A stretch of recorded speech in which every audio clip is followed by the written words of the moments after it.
Hamas দমনে সেই ফিলিস্তিনি প্রতিরোধ যোদ্ধাদের জ্বালা যন্ত্রণায় অস্থির ইসরায়েলি সেনারা। এর মধ্যে হুথি তাদের রেখেছে রীতিমতো দৌড়ের ওপর। হুথি সম্প্রতি নিজেদের শক্তিশালী বিমান প্রতিরক্ষা ব্যবস্থা দিয়ে বিস্মিত করে দিয়েছে সবাইকে। ইসরায়েলি সশস্ত্র বাহিনীও হতবাক। ইসরায়েলের সাম্প্রতিক বিমান হামলার সময় হুথির আকাশ প্রতিরক্ষা ব্যবস্থা দেখে ভুরু কুঁচকে আছে ইসরায়েলের। ওই হামলার সময় ইয়েমেনের সশস্ত্র বাহিনী হুথি অসংখ্য ক্ষেপণাস্ত্র ছুড়ে ইসরায়েলি জঙ্গি বিমানের বিরুদ্ধে রুখে দাঁড়ায়।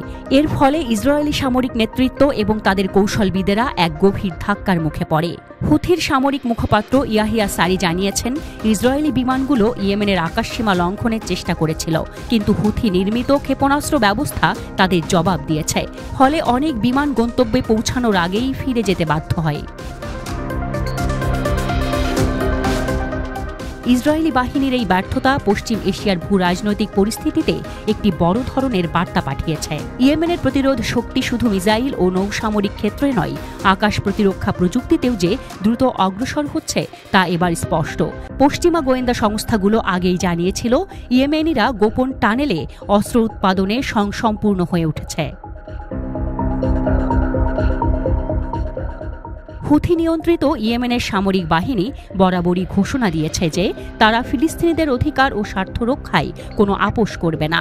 একই সঙ্গে দখলদার ইসরায়েলের চালানো গণহত্যা ও অপরাধমূলক কর্মকাণ্ডের বিরুদ্ধে দৃঢ় প্রতিরোধ গড়ে তুলবে।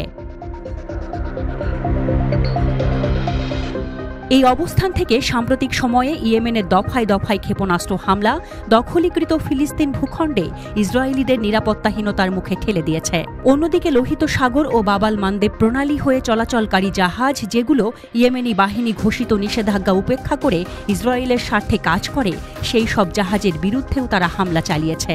এমন প্রেক্ষাপটে তারা দখলীকৃত ফিলিস্তিনের দক্ষিণাঞ্চলের বন্দরগুলো কার্যত অচল করে দিয়েছে এবং ক্ষেপণাস্ত্র হামলার মাধ্যমে ইসরায়েলের গুরুত্বপূর্ণ বিমানবন্দরগুলো, বিশেষ করে বেন গুরিয়ন বিমানবন্দর, এক চরম সংকটে পড়েছে।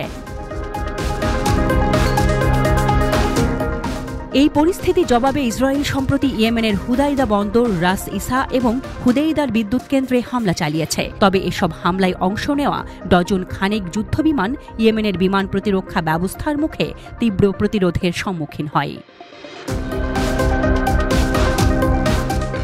বিশ্লেষকদের মতে, ইয়েমেনি প্রতিরোধ শক্তি শুধু ক্ষেপণাস্ত্র বা নৌবাহিনী নয়, বিমান প্রতিরক্ষার ক্ষেত্রেও ব্যাপক অগ্রগতি অর্জন করেছে।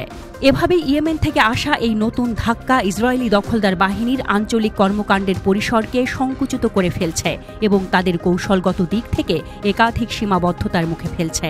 এই পরিবর্তন শুধু একটি সামরিক ঘটনা নয়, বরং তা পশ্চিম এশিয়ার ভবিষ্যৎ রাজনৈতিক ও কৌশলগত সমীকরণেও গুরুত্বপূর্ণ প্রভাব ফেলতে পারে বলে মনে করছেন বিশ্লেষকরা।